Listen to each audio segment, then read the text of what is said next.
yourself away. All the overwhelming, never-ending, reckless love of God.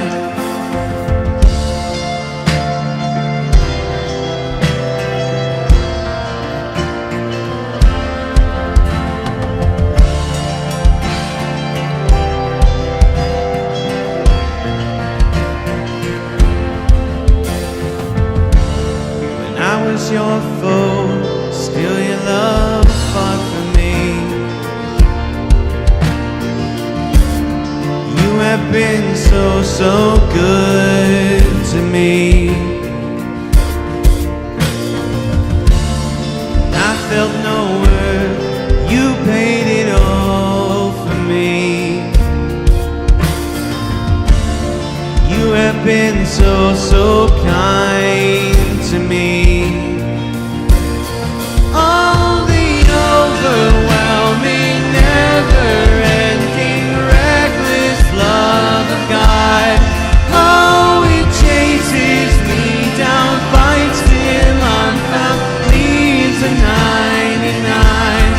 I couldn't earn it, I don't deserve it, still you give yourself away. All the overwhelming, never-ending, reckless love of God, yeah.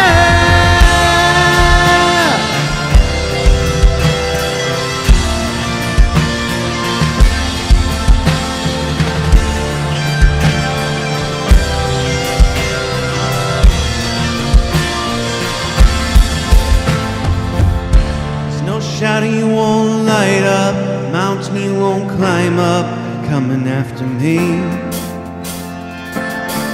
No wall you won't kick down, lie you won't tear down, coming after me. There's no shadow you won't light up, mountain you won't climb up, coming after me. There's no wall you won't kick down, lie you won't tear down, coming after me. There's no shadow you won't light up, mountain you won't climb up, coming after me.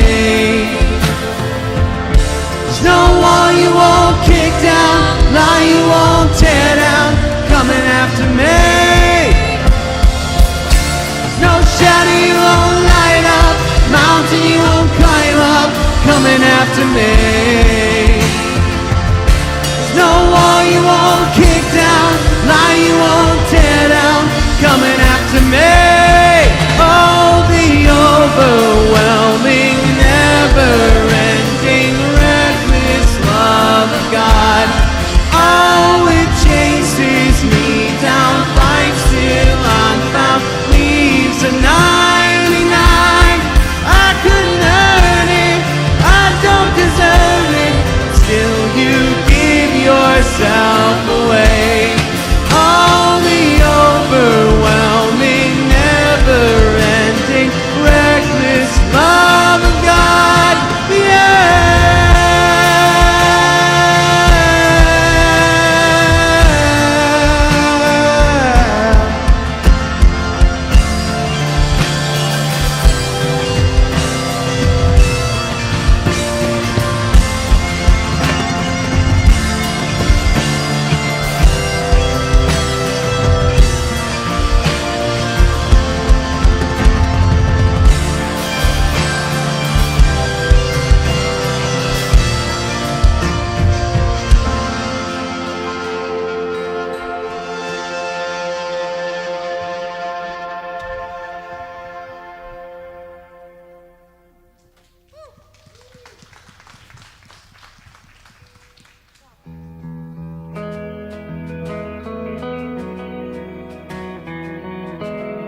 holds me now.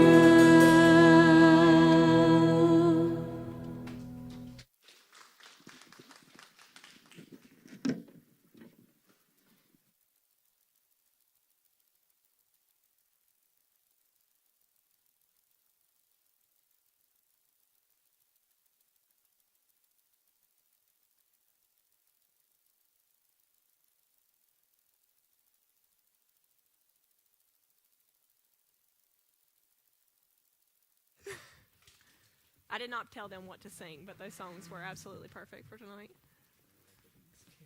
Here, right there. Yep. Yep. Yep. Yep. Flip that. Yep.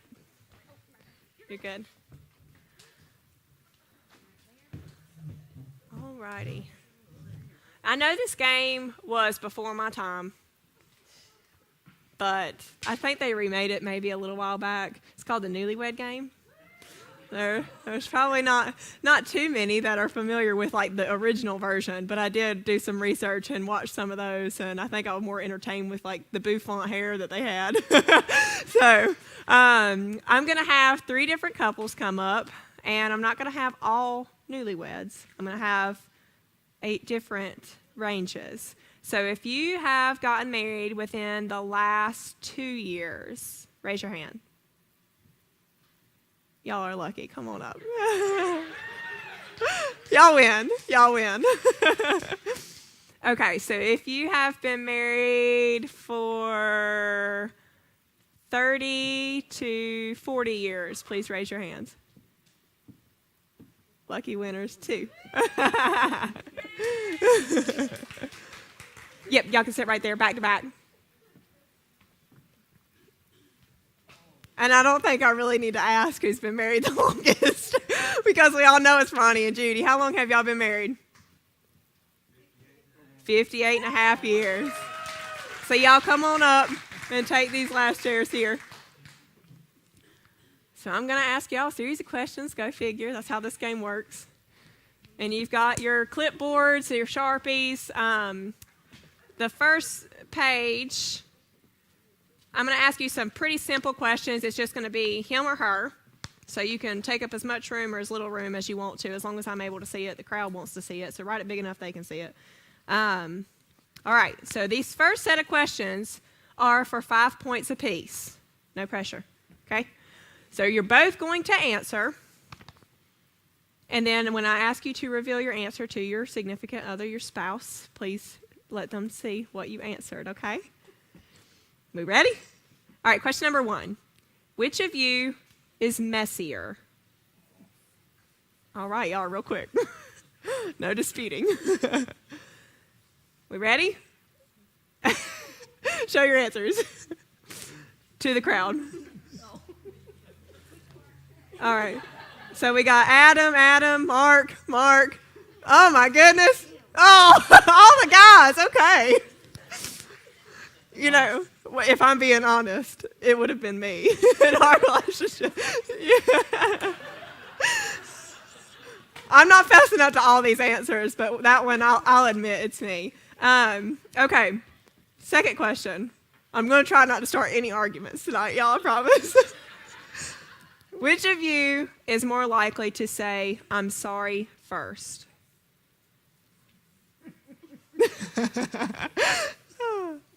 Some of y'all are a little more hesitant. First, not the most. All right, ready? You have to think about it, Ronnie. All right, go ahead, show your answers. Adam, Mark, sweet. Ronnie and Judy, oh my goodness. Y'all did not agree.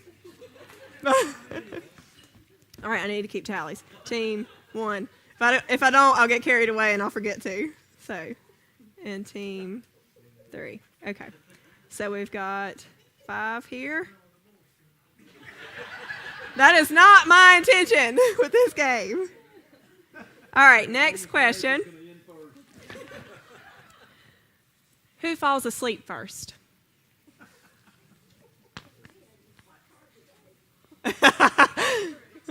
At night. We don't get to count people who get to take naps. We ready? And reveal. You changed your answer. We got Tammy, yep, and Judy. Okay. I didn't ask who's. You guys, I used to fall asleep so fast. I was always the first one to fall asleep first. And now I found out Ricky snores because he's falling asleep faster than I do. I never knew. All right. Who is more adventurous? Take that in whatever way you need to. Try a new restaurant. Go somewhere fun. Jump out of an airplane. Who's more adventurous?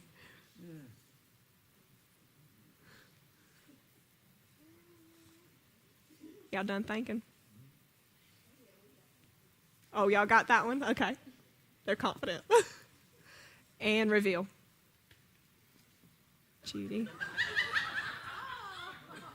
Oh. So we've got a disagreement here. Wrong. And what was yours, Adam? Okay, y'all, look, go you guys. Way to go. All right. Last question for 5 points. Again, I'm not trying to get y'all divorced. Who's the better listener?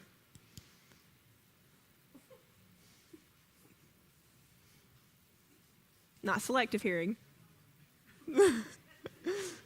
Who's the better listener? And reveal. Don't you look till you're done writing. Oh, it's okay. Oh, is that your reason? Who's the better listener? Oh, I like your answer, Ronnie. We got Tammy. Okay, agree. And we've got, I don't know what, I want to count you guys. I do. Ronnie says neither one of them. Listen.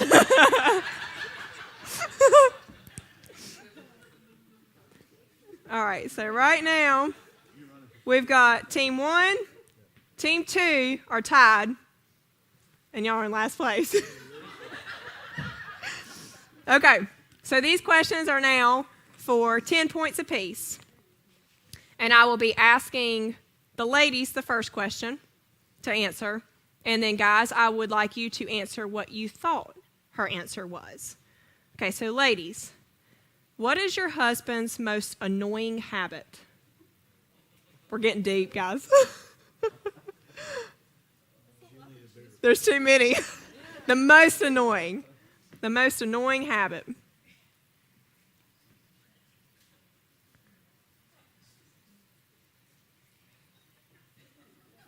All right, men, y'all keep your eyes closed.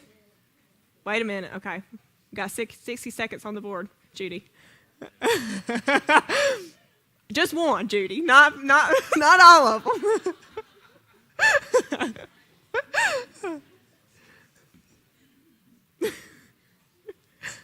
All right. Ladies, show your answer to the crowd inconspicuously. Can y'all read those? Guys, go ahead and answer what you think your wife said was your most annoying habit.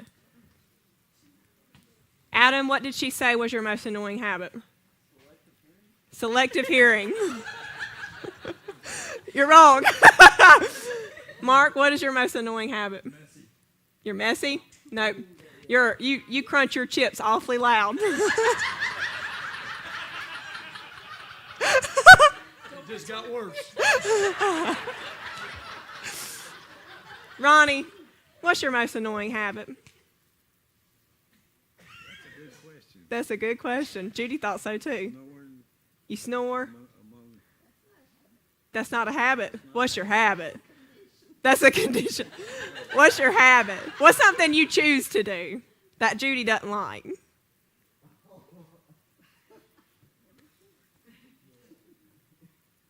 Well, you can't think of a thing. You're not annoying at all, are you?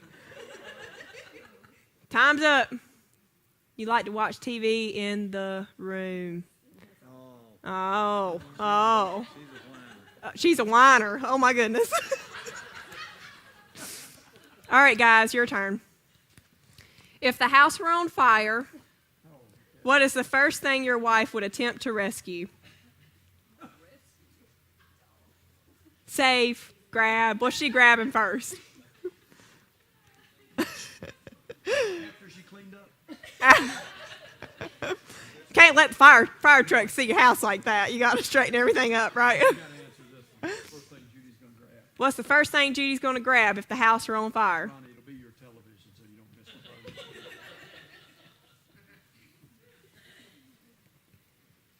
Ladies, while Ronnie's writing, y'all go ahead and answer what you think your husband said.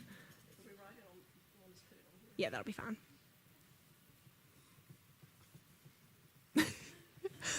Guys, show your answer to the crowd. Can y'all read those?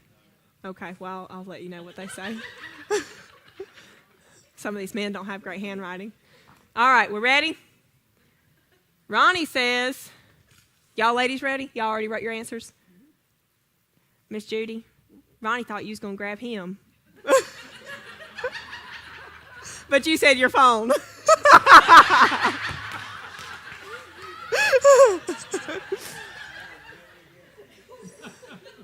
Tammy, I think everybody that knows you knows what you're grabbing, right? It's not Mark, is it? It's the dog, Lily. Your dog, Sadie. Good for y'all. Ronnie, you're on your own, man. All right, ladies, your turn. This is your turn to make up for his most annoying habit. What is your husband's best feature? That list is just as long, ain't it, Judy? Best feature, guys. What's his best feature? And guys, if you know what she's going to write, go ahead and write down what you think her answer is going to be. There's too many, Ronnie, I'm telling you.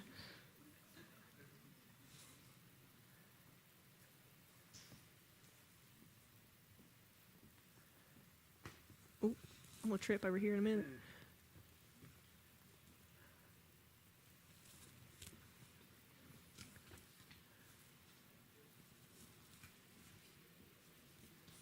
Y'all upset that I get a sneak peek? Narrow that down. Something about it. Narrow that down. I'm trying to help you out, man. Ain't none of y'all winning any 10 points right now. No. We ready? Come on, Adam. You good? All right, reveal your answers. Judy says, you are kind, Ronnie. Ronnie says it's his good looks. Mark says his kindness. Tammy says his compassion for others. I'll count that. Compassion and kindness are very similar. He's sweet. Adam says he's goofy. Oh. All right, last question. Guys, this is an A, B, or C question. You ready? Is your wife more likely to A, sleep in and be late for work, B, come back from the grocery store without the items she went for in the first place, C, lock herself out of the house?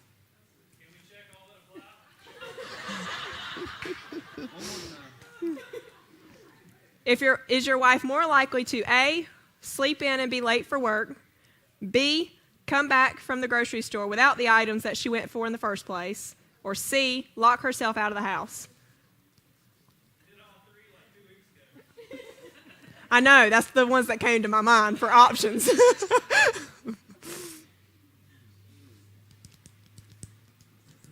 How well you know this new wife of yours? It's either...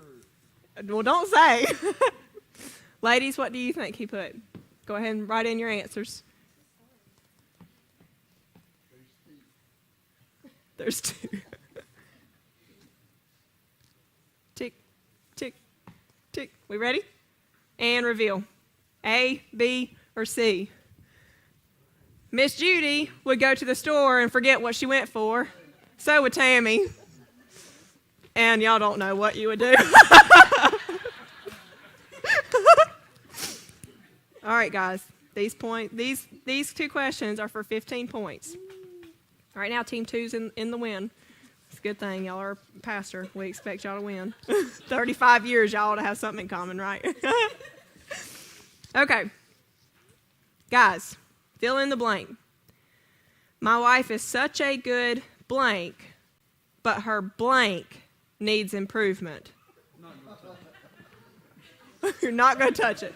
She's such a good blank, but her blank really needs improvement. Tread lightly. These are harder. That's why they're 15 points.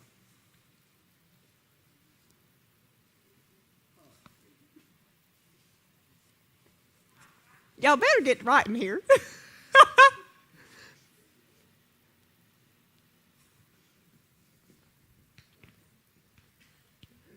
Smart man. Smart man.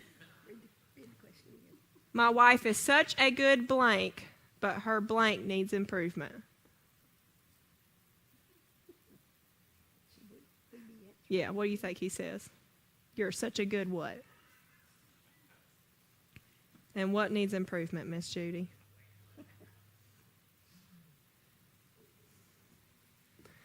Cue the Jeopardy music.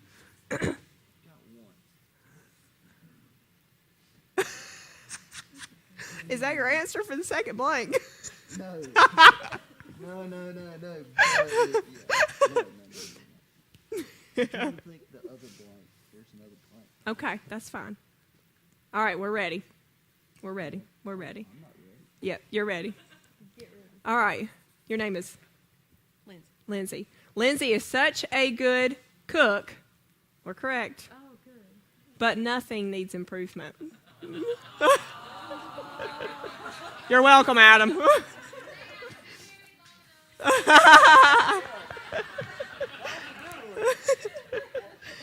Team 2. Tammy is such a good person. This is correct. But her temper needs improvement. Her attitude's what Tammy says. Yes, I'll count that. That's very close. All right. Miss Judy is such a good cook. But she needs to use fewer pots, Ronnie. Amen. Yeah, amen, he says. I'm glad I'm not the only one. Ricky fusses for me about that. All right, ladies. Payback. I can always count on my husband to blank, but I've asked him to do blank a dozen times.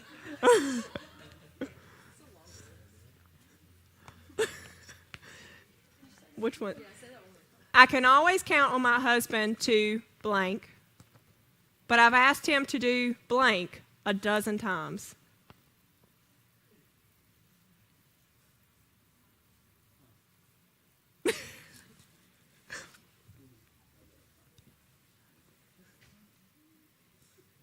What can you always count on Ronnie to do other than watch TV in the room?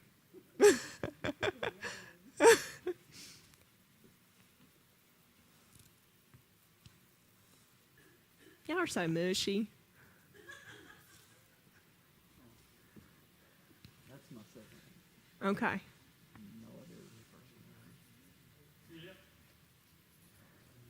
Ready? Is that a no or a yeah? No. What have you asked Ronnie to do a dozen times?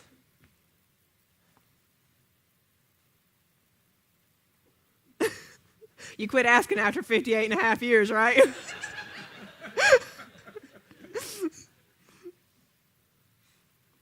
All right, we're going to start over here with Team 1. We can always count on Adam to help with our dog. Huh? But you've asked him to clean his dishes. All right, we got half of it right.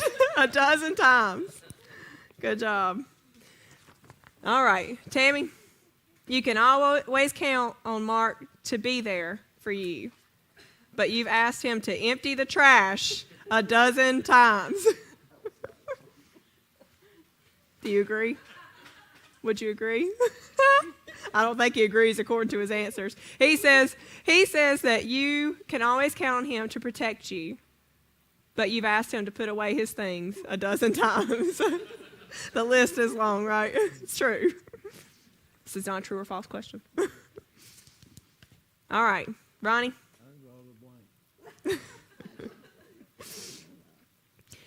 Judy says, I can always count on my husband to be there for me, but I've asked him to clean up his shop a dozen times. More than a dozen. For a dozen years, she's asked you to clean up your shop. All right, guys, we've got our winners right here. Tammy and Mark, good job. You get to take home a happy marriage. Congratulations. Y'all can have a seat. Thank y'all for playing along. Nah, I can slide them. Or I can talk in front of them. It don't matter. I'll just slide these two. Yeah, just leave them in your chairs, fine. I hope that was entertaining. Oh, there's my water. Oh, thank y'all.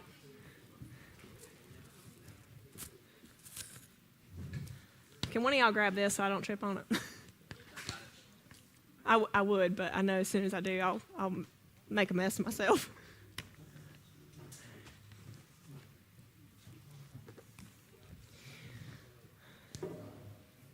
Thank you. So I want to say welcome to all of you again. Thank y'all for coming out, and thank you for anybody that's tuning in at home. I want to say a special thank you to anyone who's here that did not want to be, because I'm sure some of y'all had a spouse that drug you here against your will. My husband is the type that he likes to stay home. He's a homebody himself. I'm not afraid to admit it. But I want to say on behalf of all of us draggers that it can be a drag to drag y'all places that you don't want to be. It's quite exhausting, actually. Anyways, thank y'all for being here, whether you wanted to be or not. Having to drag Ricky places, it's one thing to get him to go to Walmart because nobody wants to go there. But I have to drag the man on vacation. I literally have to drag him just to go on vacation. He would be perfectly content with taking a week off and stay home and look at the same four walls for 7 days straight. That's a vacation to him. And so it's not my idea because I'm home a lot more than he is. So I like to go places. I'm a travel bug. I like to go here and go there, and COVID hasn't exactly allowed me to do that recently. So back in July, we were supposed to go on an Alaskan cruise, and that got canceled. So instead, we decided we were going to remodel our bathroom. And what we thought was grant you, it's the only full bath that we have in the house. And Ricky thought, he's shaking his head, he knows, he's tackled it before. He thought it would take, a long weekend, maybe 4 days to slap a new shower in there and everything. Well, while I was supposed to be cruising for 10 days, I showered outside for 10 days instead. And so, yeah, I'm glad it was the summertime when we decided to tackle it, but he thought he was going to do everything else first, has anybody else remodeled a shower? Yeah. He thought, well, we're not going to tile it because I don't want to have to wait on that to set. We're not going to go a day without showering. That was his idea. We're going to wait, take the shower out last, and put a new one in all in one day. Yeah. We've never done a bathroom. We'll never do one again. But so since we didn't go to Alaska, we still, against his wishes, I still booked a different trip, and we went to Mexico instead in October, and that was really nice. Again, I had to drag him to go. He was not looking forward to it at all, but I needed to get out because I was shut down for 2 months. So I got to look at those four walls way too much. And so when we went to Mexico, one of the things that I noticed is that when Ricky and I speak to someone who does not speak our language, you tend to raise your voice as if their hearing's the problem. But really, they don't speak your language, so it doesn't matter how loud you get, they're not going to understand what you're saying. So it reminded me of, has anybody in here read The 5 Love Languages by Gary Chapman? Yes, we got 1, 2, 3. Anybody else? So if you have not read the 5 love languages, they are words of affirmation, acts of service, receiving gifts, physical touch, and quality time. And when I read this a few years ago, it was like a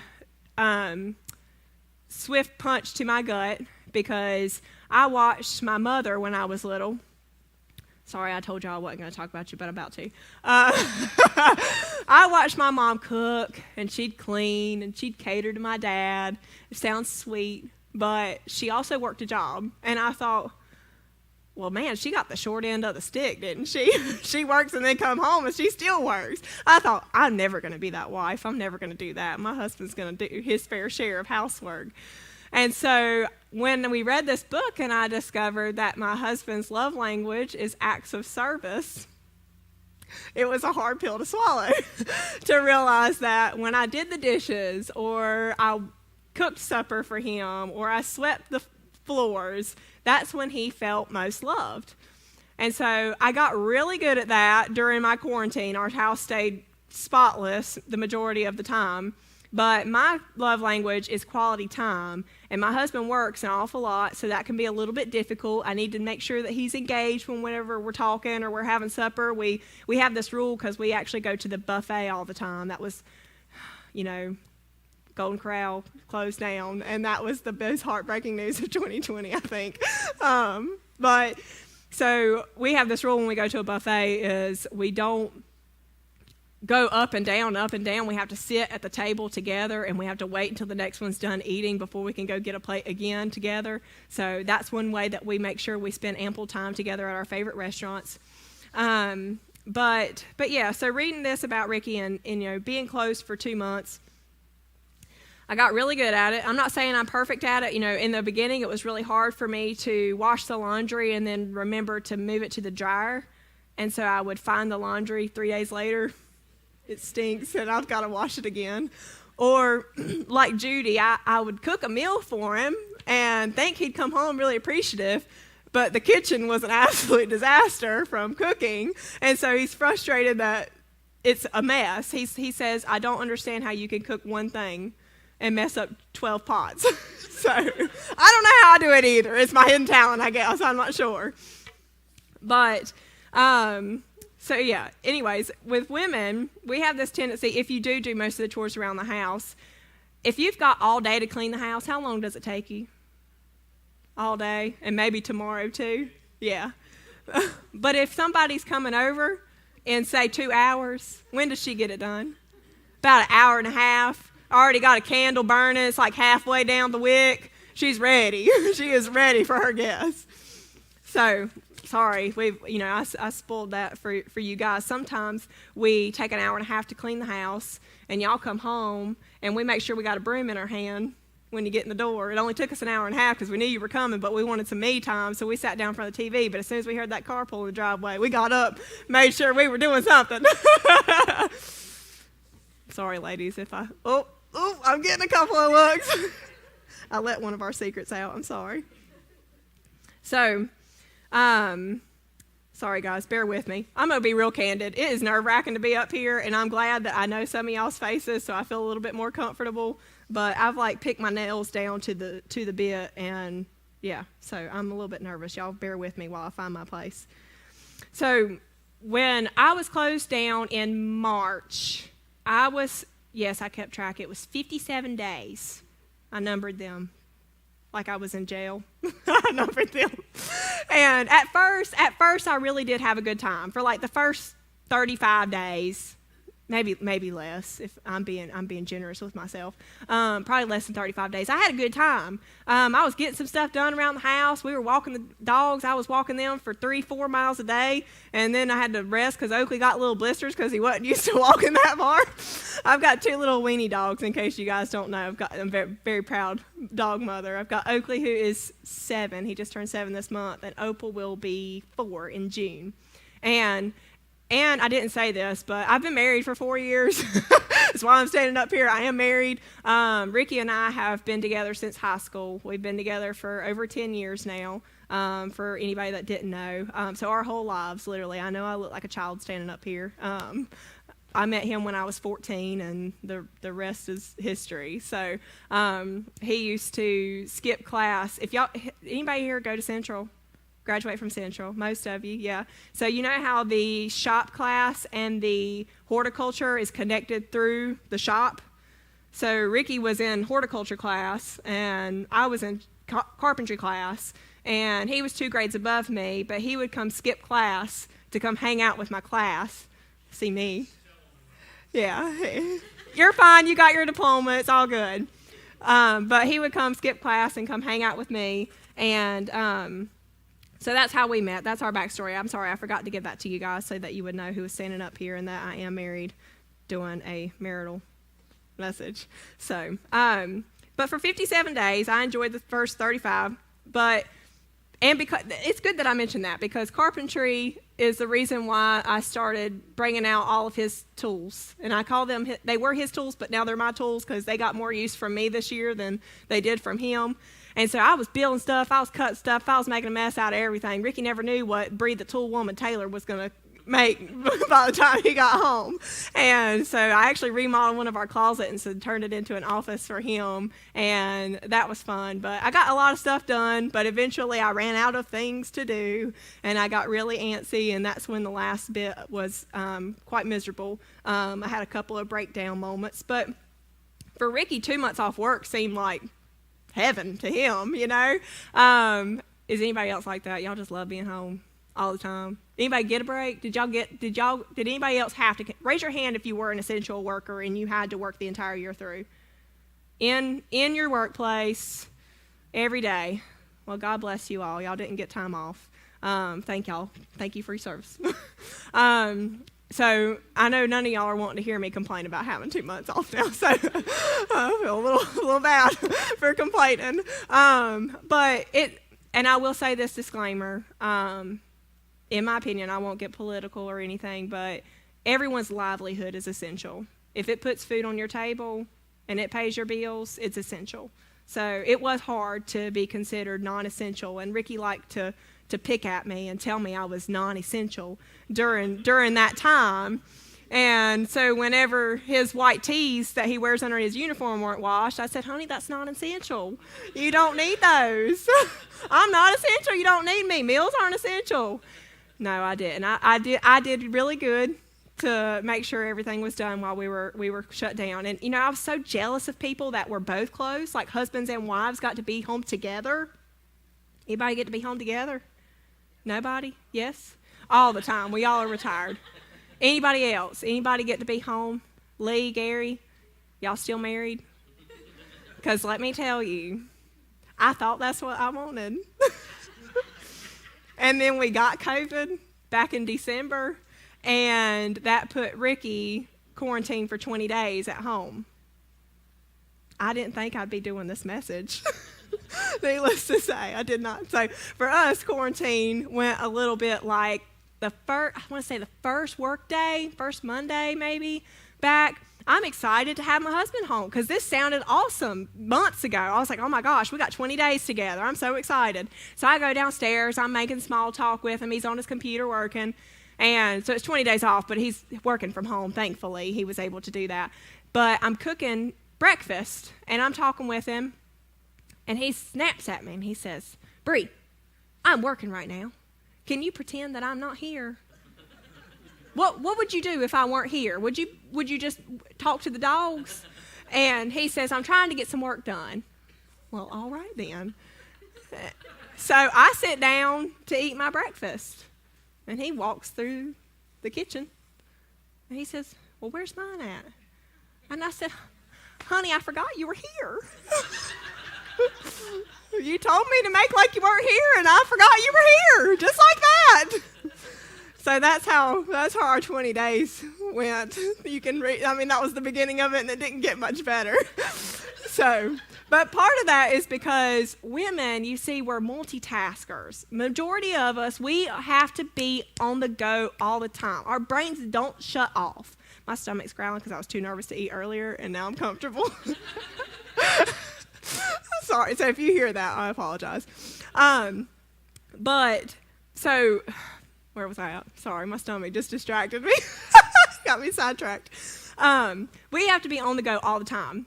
And so to watch him get done with his work early and kick his feet up on that sofa, grant you, now that I'm saying it, it sounds really bad because I got 2 months to do that. But it drove me nuts. It drove me nuts to watch him not do anything for 20 days. I was like, is his butt not sore? Surely he's got bed sores by now from sitting on that couch.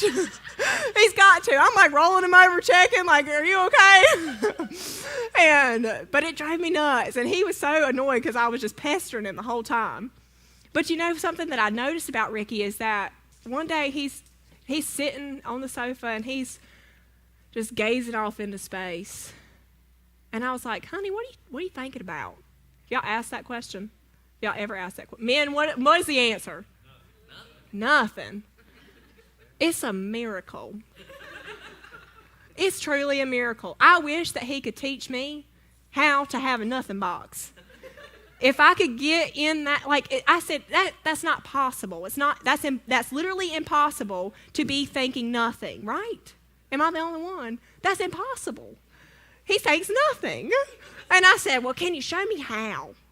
You know, like, is it like a 3-step process? Take 4 breaths, close your eyes, and then, I don't know, fixate on the spot. Like, what is it? And he said, no, I can't show you how. And you know why he doesn't want me in his nothing box? Because then, yes. Because ladies, we'd get in there, and you know what we'd say? Man, this place could sure use a fresh coat of paint. Maybe an end table over there with a lamp. You really need to replace that recliner. We'd get in there and we would redecorate it, and it wouldn't be nothing anymore. Do you have questions? Or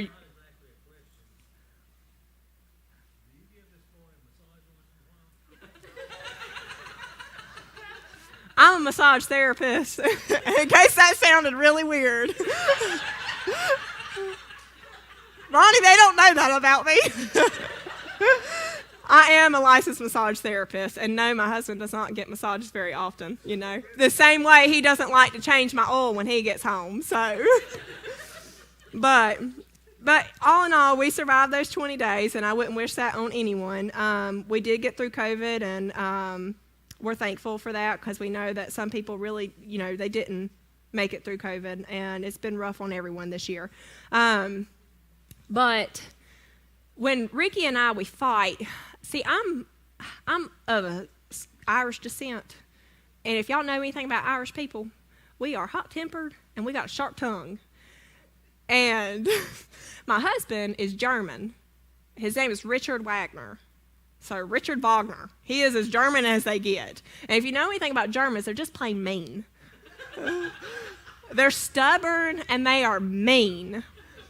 And so watching my parents argue whenever I was a kid, it would drive my mom nuts because he's my dad. If y'all know my dad, he is the most calm, cool, and collected guy you have ever met. And so what can he do? He walks away. It drives my mom crazy. But you know, as I got older, I thought that's what I would want. And I think I'm right. I think that's what I would have wanted. But Ricky and we go toe to toe. We do. And I hate that about us, but it gets heated and it gets messy sometimes. And we have to live by James 1:19. Make sure I say it right. Y'all help me. Help me. Is that what it is? We 1:19. Understand this, my dear brothers and sisters. You must all be quick to listen, slow to speak, and slow to get angry. That's a real hard one. I've struggled with that since the first day I read it. I still struggle with it. I'm not very good at it. I'll be quite honest with you. But that's what the Lord calls us to do. And so if, we could remember to do that, we might say that to one another whenever we're arguing. Honey, be quick to listen. Shut your mouth. Be slow to speak. Are you angry? You're supposed to be slow to become angry. So a little bit of backstory. When I was 2, my mom had me checked for rage seizures because I would literally beat my head against whatever was nearby, thrash on my dad's chest, hold my breath till I was blue, and she thought that there was a neurological issue. So she took me to the doctor's office, and a lady come in. I threw a tantrum in the lobby, and a nurse come in there to to check and see what was going on, and I run up, slammed the door in her face, and I broke her nose. Now, don't be mad at me because I was 2 and I don't remember it, so don't y'all hold that against me. But my mom does. She won't let me forget it. And so everything turned out fine. I didn't need a helmet. You know, everything was good. But his diagnosis, he come out there and he said, Mama, I'm sorry, but you've got a strong-willed child. And she's going to do it or she's going to die trying. And my mom's like, what am I supposed to do with that? what do I do? Take that home? So just imagine being married to that, because I hadn't much outgrown it. I don't hold my breath anymore, but I do. I mean, I get angry, and our arguments, they escalate a little bit, but I'm sure none of y'all are like that. We're in church, and we wouldn't say our arguments get nasty or anything. But let me find my spot. Y'all bear with me. Have some grace. Y'all in church, y'all can have some grace on me. So the next thing I want to talk about is whenever our arguments, they get a little bit more than surface level. And maybe if you're hot-tempered like myself, or you're mean like my husband, maybe you've said something that didn't pertain to the argument, but you knew it was a weak spot, and you jabbed a little bit below the belt, or you took the gloves off, and things got real messy, and maybe you had an argument that left you shattered, feeling a little bit broken. Or maybe you weren't broken by something that they said. Maybe life just came through and it knocked you down and left you both feeling broken over something that happened. And I want to talk to y'all about a couple that was very close to me, and one of the reasons that I wanted to do this message was put on my heart. Y'all, Sandy, you printed these front and back, and I've done lost it. But it's okay. Lord's going to take over. I just might as well throw them down. It's fine. But this couple, I used to describe their marriage as a wound that never healed. I wasn't sure what caused it, but I could tell that something had just festered. And like wounds, they build up this pressure and this heat. If you've ever had a really bad wound, cut, scrape, something that you've left unattended to, they get pressure behind them and they get heated and they get hot. And then what happens is you bump it, and then it reopens again and again. And then if it doesn't have time to heal, it gets infected. And you see, their wound was like that. It got infected, and then every time it reopened, it just oozed infection into other relationships in their lives, until finally their marriage was septic, and they needed an operation, and they needed a blood transfusion. But my blood and your blood, it couldn't help them. Only the blood of Christ was going to save their marriage. And it wasn't an easy thing to watch. I watched God. He knew that it was a shard from one of their broken pieces, because typically when we're broken like that, we scurry away and we hide that so that other people don't see it. We clean it up in a hurry, and then we take that broken heart and then we shove it back in our chest, and then we just expect it to function like it was supposed to without actually tending to the broken pieces. And so there was a shard that was left in there for years and years, and God knew that the only way that they were ever going to heal this wound was if he opened it up. And so when God did that, like I said, it wasn't an easy thing to watch. It wasn't an easy thing to experience, because I love these two people so much. At one point, I even wished that they would just get divorced, because it hurt so bad. It was so painful to watch them fight and tear each other apart over this wound. So when I'm in this operating room with Christ, and I'm so close to this couple, he just tears open this wound, revealing all this mutilated flesh. And all I can do is be in the room to hold them steady while he works, and offer them a towel to bite down on while they cried out in enormous pain. And it was hard. It was hard to watch, but I knew what God was doing, and I knew that it wasn't going to be easy. It wasn't going to be just covered up and bandaged with a little Band-Aid. It needed deep work to pull that out. It had been in there for a long time. But once the worst was over, Christ, he stitched them back up. He put his ointment on them. He bandaged them. And with their efforts, they took the time to, they limped a little bit. It took them a while to learn how to use it again. But they changed the bandages regularly. They checked on the wound frequently. And eventually that scab formed that would help them to rid off any bacterial invaders in the world. That's what scabs do for us. And eventually that scab was replaced by a scar. And I want y'all to know that those scars, they're not ugly things about us. Those scars are quite beautiful. If you ever notice about a scar, is if the light hits it just perfectly, it shines better than the rest of the flesh does. And it's almost like a piece of mosaic art, the way that it shines. It shines better than a piece that was created whole to begin with. And scars can be beautiful. Our brokenness can be beautiful. And so our problem is we hide those from people. We hide those scars. We hide the things that our marriage has been through, the fights that we've had, the fights that we're still struggling with. We hide those from everyone, and we pretend everything is fine. And meanwhile, we're still either walking around with shards or we're walking around with scars that we've healed, and we're not ministering to people through those. And so Andy Stanley wrote on falling in love. Has anybody seen his series that he did on staying in love? Andy Stanley, are y'all familiar? So we got a DVD whenever we first got married, and we got to watch that. And he talks about how falling in love requires only a pulse, but staying in love requires much effort. And we shouldn't be taking our cues from other people that we see.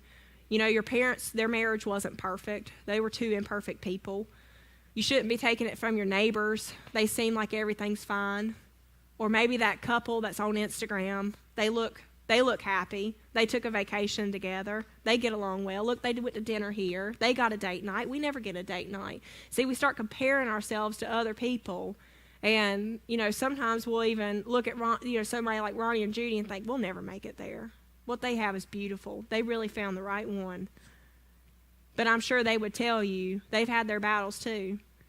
And they fought a lot and had a lot of scars and a lot of wounds that they've had to heal from. And I think sometimes we get wrapped up in thinking, well, maybe I married the wrong person. Or maybe we're just not right for each other. Maybe we were too young.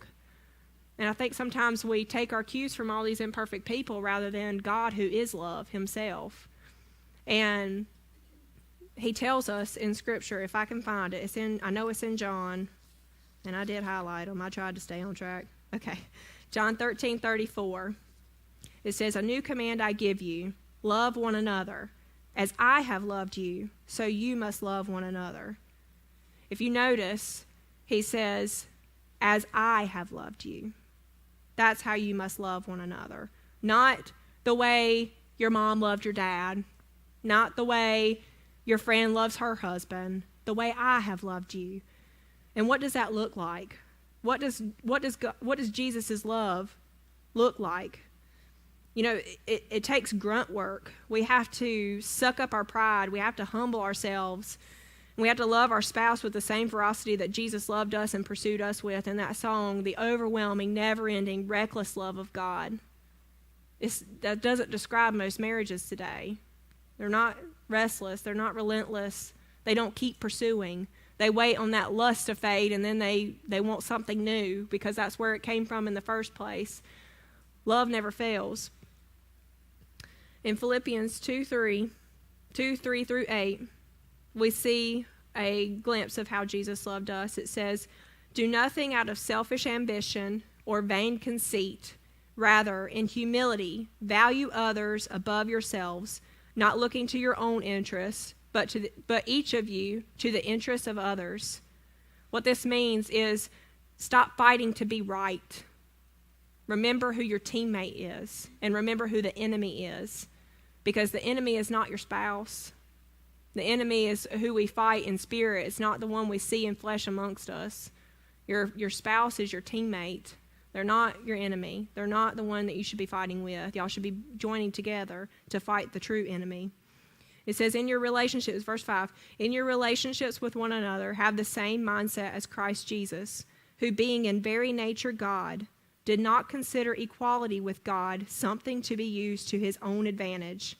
Rather, he made himself nothing by taking the very nature of a servant, being made in human likeness, and being found in appearance as a man, he humbled himself by becoming obedient to death, even death on a cross. This is the kind of love, if you read any amount of Jesus' Last Supper and the points leading up to his death, this is the kind of love that can sit across the table from someone who would betray him. The kind of love that could turn the other cheek after being slapped and spit on.